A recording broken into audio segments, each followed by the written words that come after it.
Evolutionists have made fun of creationist pioneer Kirk Cameron for his Crocoduck challenge. They've even gone so far as to invent an award to ridicule creationists called the Golden Crocoduck. This is all a distraction to avoid the fact that they still haven't been able to produce anything like the Crocoduck that their theory claims must exist. Why, if they're so scientific, haven't they answered this challenge? I decided to investigate.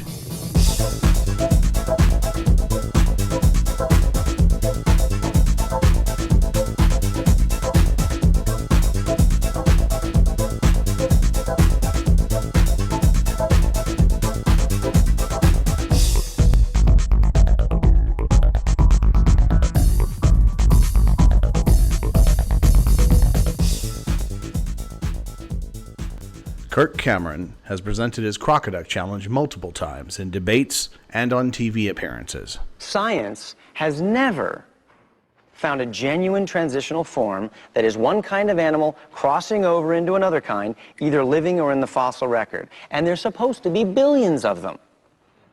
Now, what I'm about to show you does not exist. These were actually created by our graphic artists.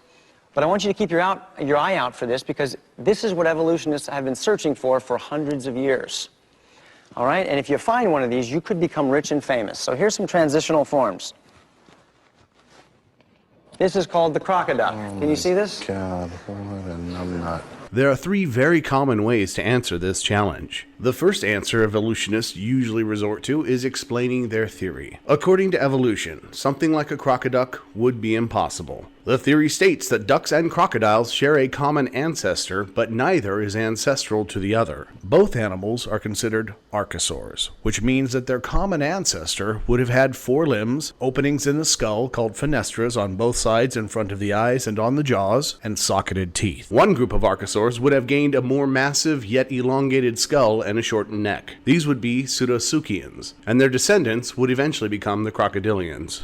The other group would have gone their own way, eventually developing a down and backward-facing pubis bone running parallel to the spine, a wider pelvis allowing for the limbs to be held erect beneath the body, and metatarsals that lock together. These would be known as Avemetatarsalia, as they eventually gained feathers on their way toward being modern birds. Pseudosuchians would still, and would always be, archosaurs. So would Avemetatarsalia. But by this time, the two groups would no longer be able to interbreed. There would and could not be anything like a crocoduck serving as a missing link between them. In fact, if there was, it would actually disprove evolution as science currently understands it. That's how evolutionists would normally explain it, and they would be right. But who wants to listen to all that? The second way to answer is to point out that what they're really asking for is a chimera. Chimeric specimens are those that display features of various organisms. It is a reference to a fantastic creature in Greek mythology known as a chimera, which was part lion, part goat, and part serpent. Chimeric beasts feature in mythical traditions around the world. Even the book of Revelation from the Christian Bible features at least two chimeric creatures. One being a creature with a horse's body, a human face, lion's teeth, dragon's wings, and a scorpion tail. In the same book, we are introduced to a creature having 7 heads and 10 horns, being described as like a leopard, with feet like the feet of a bear, and with a mouth like a lion. A crocoduck would easily be as comfortable next to these fanciful creatures, but as Kirk Cameron said,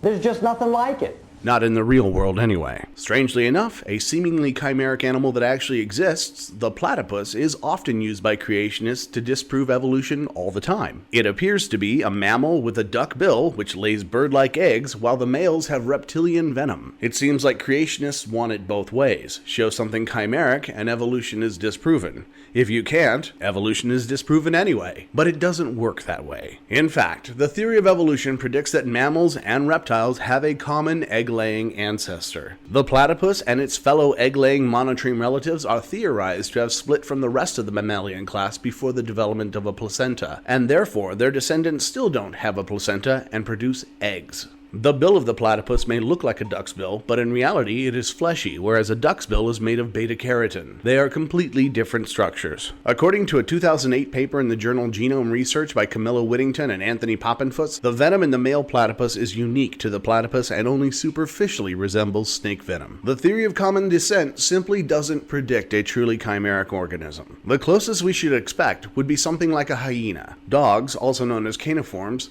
share a common ancestor with cats. also known as filiforms. Both are variations on the carniform body plan. The ancestor of hyenas split from the rest of the suborder Filiformia early on, so although it may look somewhat like a dog, it is more closely related to cats and features characteristics basal to both families, but with some distinctively filiform traits. So, although we can see animals which might demonstrate some halfway point between two closely related species, there would be far too much separation between crocodiles and ducks for such a seemingly chimeric animal to exist. But again, who wants to sit through all that? The third answer would be to cite experimental evidence. In March of 1995, George Halder, Patrick Kallertz, and Walter Gehring published the results of experiments performed on Drosophila, also known as fruit flies. They were already familiar with the eyeless fruit fly gene from experiments in 1915, showing that a mutation to this sequence could prevent the development of eyes. This gene is homologous to the PAX6 gene in mice and the aniridia gene in humans. When induced to express the PAX6 gene, the flies developed eyes on either side of their heads corresponding to their location in mice. Further experiments in the paper induced eyes on the wings, the legs, and on the antennae. Other experiments on flies and mice demonstrated the ability to implant information for the color and size of eyes from one species to another. What these experiments show is that a truly chimeric animal is possible, but would actually be more of an indicator of intelligent design than for evolution. It's ironic that Kirk Cameron celebrates the non-existence of the very creature that could make the case for creationism. Now, this answer is short and compelling, but not nearly as much fun as the way I prefer to answer this challenge. I prefer to give people exactly what they want in terms of evidence. Just because such a creature isn't predicted by evolutionary theory doesn't mean we can't have a little fun. A creature with duck and crocodile features doesn't even have to be a transitional between the two clades. Let's take a bird body, a bird pelvis, bird's legs, then let's take a crocodile tail and attach a crocodile snout to a bird's head and two malformed crocodile arms. Kirk Cameron might call these kinds of creatures crocoducks, but the rest of the world calls them baryonyx, suchomimus, and even T-Rex, among other names. Just because they're extinct doesn't mean they don't count. So Kirk, I guess there is something like it. The Crocoduck argument stems from a very basic misunderstanding of the theory of evolution. Evolution doesn't predict that any creature could jump from one lineage to the other. Once your genes are speciated, there's no going back. You will always be defined by the same characteristics as your ancestors, but you will also have gained distinctions not shared by your fellow descendants. And that exemplifies how creationism taught me real science. Learn more about the real science behind other creationist arguments by watching other episodes. If there's a creationist argument you think I should investigate, please comment below. It may be the subject of a later video. In the meantime, subscribe and make sure you don't miss it.